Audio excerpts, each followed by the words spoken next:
There have been many games I've enjoyed over the years, but one I've always found interesting is Slender the Eight Pages. Released in 2012 by solo developer Mark Hadley, Slender the Eight Pages was a simple horror game.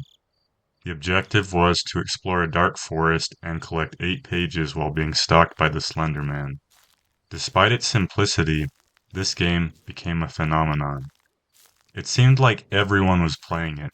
YouTubers were uploading reaction videos, and for a while it felt like Slenderman was everywhere. Looking back, what's interesting is how simple the game actually was. There weren't complex mechanics, cinematic cutscenes, or a massive open world to explore. You walked and sprinted through a forest collecting pages, yet somehow it felt terrifying. A big reason for that was the atmosphere and sound design. The growing static, the distant ambient noises, and the constant feeling that something was watching you created an incredibly claustrophobic experience. The game proved that horror doesn't require a huge budget. Sometimes a simple idea can be more effective.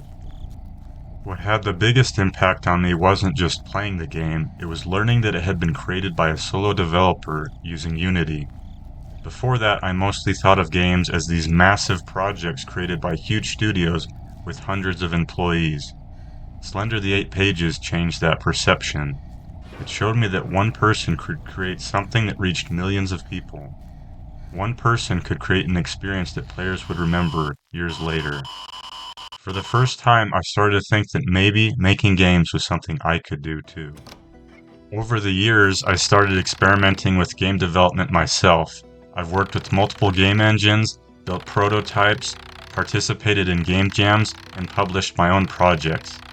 One of the clearest examples of Slender the Eight Pages influence can be seen in my first published game, The Bunny Man. The game follows a character searching for their missing friend Tyler, only to discover that they may have been better off simply just staying home. Looking back at it now, the influence of Slender the Eight Pages is obvious. I wanted to create a creepy atmosphere, make the player feel uneasy, and build tension through exploration and uncertainty. I wasn't trying to copy Slender, but many of the lessons I learned from playing it found their way into my own work. Since then, I've continued creating games and learning more about development. Some projects have been small, some have been more ambitious, but all of them can be traced back to a moment when I realized that making games was actually possible. That's why Slender the Eight Pages means so much to me. Not because it was the biggest game ever made, but because it showed me that a single developer with a simple idea could create something that left a lasting impact. And honestly, I don't know if I would have started making games without it.